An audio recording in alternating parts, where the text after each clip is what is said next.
Alright, laid back reviews, episode number 3. I started to watch The Big Bang Theory in the later half of 2021 and I believe I finished watching it in the month of January of 2022 and immediately I started to rewatch it as I used to do quite often back in the day. But after that I got to know that there's a spin-off show called as Young Sheldon based on Sheldon Cooper, so I was, bring it on, okay. Then I binge watched the first 5 seasons and then the 6th and 7th season I kind of followed along every week as the episodes were dropping. But the thing is, Young Sheldon is quite good. Well, completely different from its parent show, The Big Bang Theory, but Young Sheldon has this different flavor about it. It's more family oriented, it's more relationship oriented. Yes, it does focus on Sheldon and Sheldon being Sheldon, but that's just in the first couple of seasons or perhaps 3-4 seasons.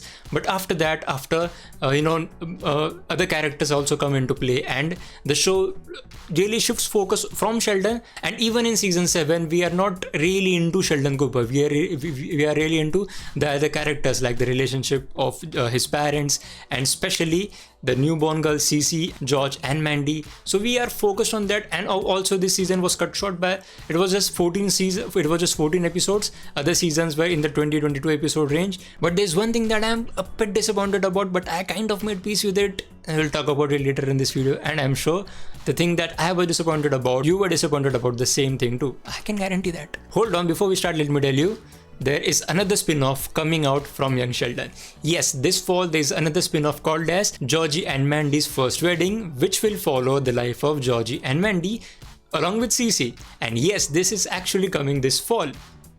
Isn't that great? So basically there is a spin-off coming, born out of a spin-off, which was actually a spin-off of original show.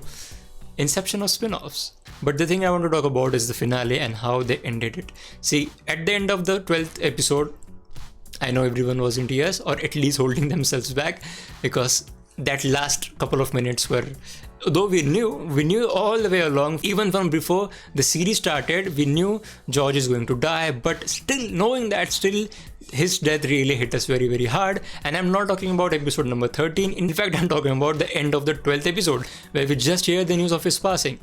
Quite an emotional scene, quite a very strong scene. And then in episode number 13 all those emotions kind of came along. But I was pretty impressed with the 13th episode, and we'll discuss this now. First off, with how Georgie actually owned himself into, becoming the elder brother, the elder sibling, more responsible adult sibling of the house. And the way he talked to George at the very end, when he was in the coffin, like, I'm there, I won't let you down, I'm there.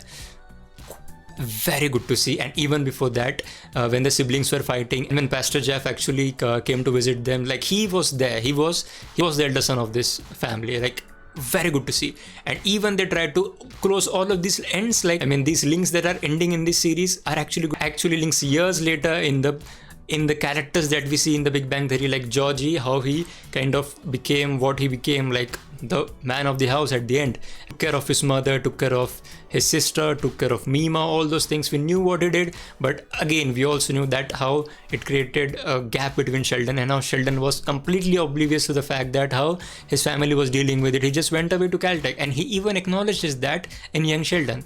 So that was pretty good to see too. And then Missy just going haywire with everything, and then Mary as well, going deep into being religious. We all knew how religious she was, but in the Big Bang Theory she was ultra, max religious. So that kind of was closed out in the Young Sheldon as well. So yeah, they really tried to do that, but there was still one thing that I really hoped that they did, but I do understand why they didn't. And I know most of the Big Bang Theory fans were expecting this from the Young Sheldon, and they didn't deliver that, but I think I'm okay with it.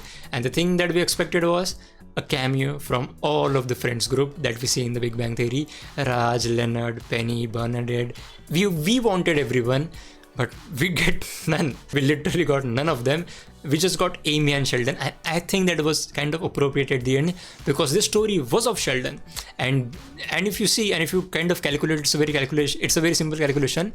But the Sheldon and Amy that we see at the end of Young Sheldon, at least in their mid-50s, or at least in their early 50s, because they get married at the age of 39. At least Sheldon was 39. And then now we learn that they have 2 kids. One is a hockey player at least in high school or anything, but still we can assume that both of his kids are older than 10-12 years, so that really makes them in the 50s, early 50s at least, so we can clearly assume early 50s or mid 50s.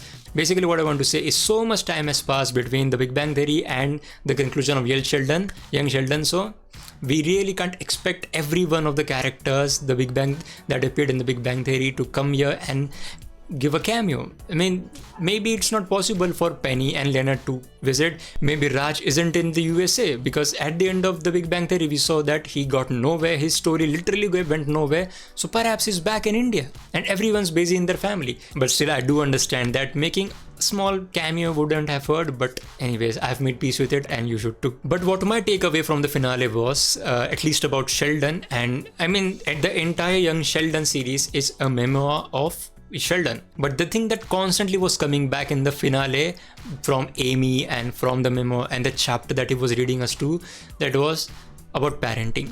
Now he acknowledges the fact of the sacrifices his family made, his parents made for him, but he somehow is not doing it to his own kid. Like, one of his kid is playing hockey, which, you know, a guy like Sheldon, Nobel Prize winner, just can't see. Like, from his point of view, that profession is out of the question. Same goes with his daughter too, who wants to join acting classes, and there was a very nice joke at the end, like, we shouldn't have let Penny babysit her.